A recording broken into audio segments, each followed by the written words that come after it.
Types of banks. जी हाँ दोस्तों, आज का हमारा टॉपिक यही है। आज हम यही बात करेंगे कि what are the different types of banks. मेरा नाम है साहिल और आप देख रहे हैं एयू कॉमर्स स्कॉलर।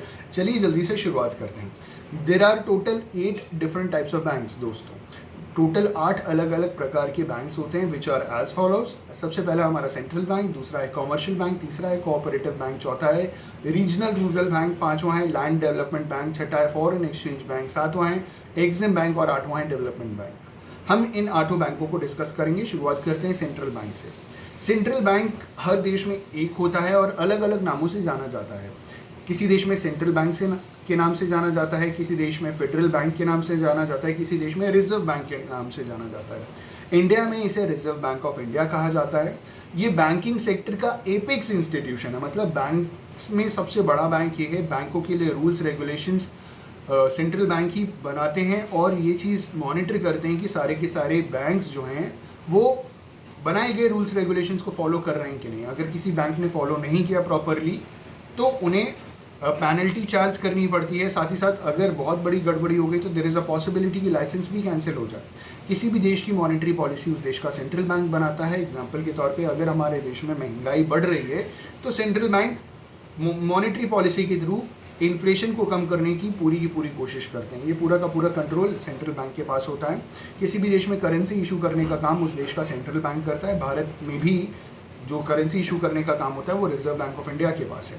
तो सेंट्रल बैंक हर देश में एक होता है। ये एपेक्स इंस्टीट्यूशन है, करेंसी इशू करने का काम यही करते हैं। सेंट्रल बैंक को कभी भी प्रॉफिट नहीं होता क्योंकि central bank non profit making organisation है। सेंट्रल बैंक को अगर कोई मुनाफा होता है तो उसे सरप्लस कंसिडर किया जाता है और ये मुनाफा जो सरप्लस है वो गवर्नमेंट को ट्रांसफ़र कर देता है। उसका कुछ पोर्शन गवर्नमेंट को ट्रांसफ़र कर देता है सेंट्रल बैंक। आप बात समझ रहे हैं। इसके आगे अगर हम बात करें तो किसी भी देश के मॉनेटरी और फाइनेंशियल स्ट्रक्चर को कंट्रोल करने का काम सेंट्रल बैंक करता है। ये था हमारा सेंट्रल बैंक। अब हम बात करेंगे कमर्शियल बैंक। तो जो कॉमर्शियल बैंक्स हैं, कॉमर्शियल जैसे कि कॉमर्शियल नाम है, कॉमर्शियल का मतलब होता है प्रॉफिट मेकिंग ऑर्गेनाइजेशन। तो जितने भी कॉमर्शियल बैंक्स होते हैं वो बेसिकली प्रॉफिट मेकिंग ऑर्गेनाइजेशंस हैं और प्रॉफिट अगर वो अर्न कर रहे हैं तो टैक्सेस भी भरते हैं। आप बात समझ रहे हैं। अब कॉमर्शियल बैंक की जो परिभाषा है वो ये है कि जनरल पब्लिक वहाँ पे अपना अकाउंट खुलवा सकती है। 4 अलग अलग टाइप्स के अकाउंट्स होते हैं जो बेसिक होते हैं। फिक्स डिपॉजिट अकाउंट होता है, रिकरिंग डिपॉजिट अकाउंट होता है, सेविंग्स अकाउंट होता है और करेंट अकाउंट होता है। कॉमर्शियल बैंक जो होता है उसके बेसिक 3 फंक्शन होते हैं। पहला फंक्शन क्या है? Accept demand deposits. वो डिमांड डिपॉजिट जनरल पब्लिक से एक्सेप्ट करता है। दूसरा एडवांसेस लोन, जो पैसा पब्लिक से जमा किया है उसी का कुछ पोर्शन पब्लिक को ही एज अ लोन दे देता है और वहीं से ज़्यादा वो प्रॉफिट अर्न करने की कोशिश करता है। और तीसरा फंड ट्रांसफर।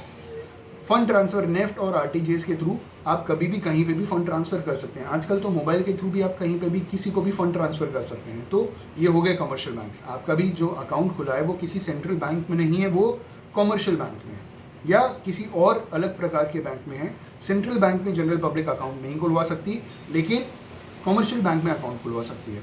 हमारा जनरल पब्लिक का अकाउंट कमर्शियल बैंक में होता है और कमर्शियल बैंक का अकाउंट कहाँ होता है? सेंट्रल बैंक में होता है। तो बात कर ली हमने सेंट्रल बैंक की और कमर्शियल बैंक की। अब हम बात करेंगे कोऑपरेटिव बैंक की।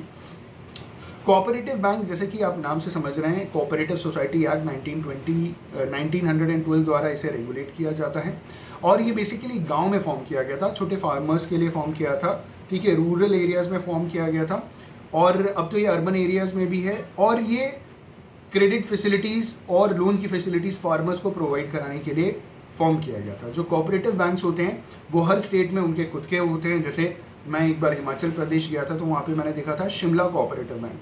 तो हिमाचल प्रदेश में आपको शिमला कोऑपरेटिव बैंक मिलेगा, उत्तर प्रदेश, मध्य प्रदेश या और किसी स्टेट में शिमला कोऑपरेटिव बैंक आपको नहीं मिलेगा। तो हर स्टेट का खुद का कोऑपरेटिव बैंक होता है जिसका कुछ पोर्शन सेंट्रल गवर्नमेंट सपोर्ट करती है, मतलब उसका जो कैपिटल होता है उसका कुछ पोर्शन सेंट्रल गवर्नमेंट देती है और कुछ पोर्शन स्टेट गवर्नमेंट द्वारा दिया जाता है। तो ये था हमारा कोऑपरेटिव बैंक। अगला है हमारा रीजनल रूरल बैंक। तो regional rural bank basically rural areas में सेटअप किया जाता है।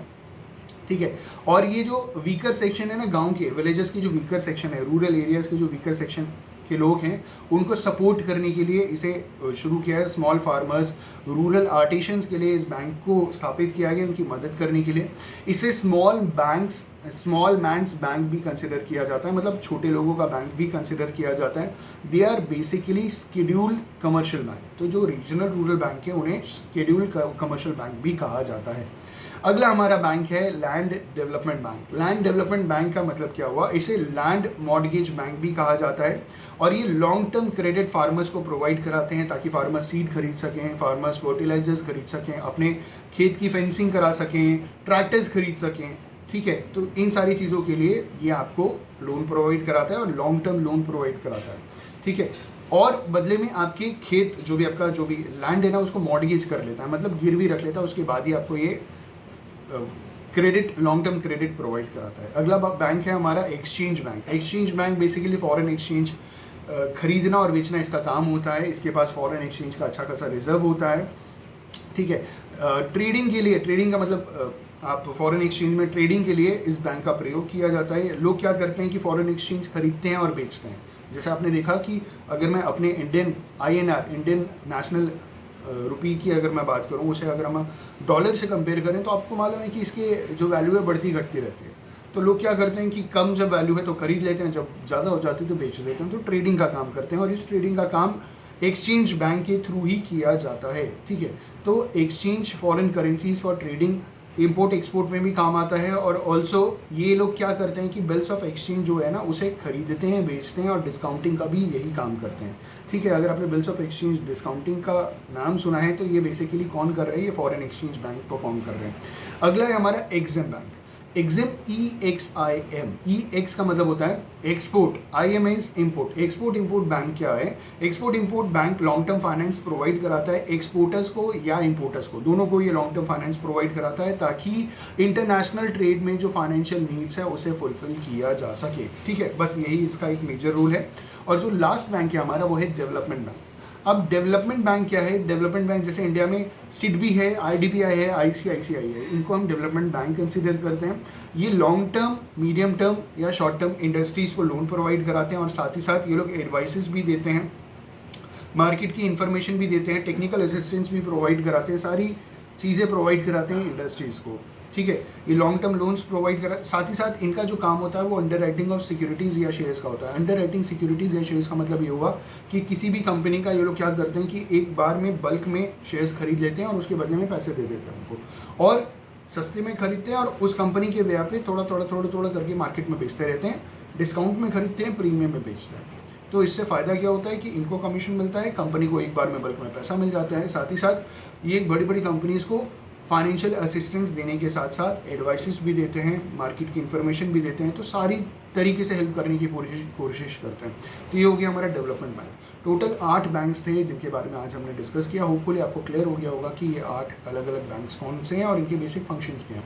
अगर वीडियो से कुछ सीखने को मिला हो तो प्लीज़ लाइक शेयर कमेंट करना ना भूलें। Thank you so much, have a good day and all the best for your examinations.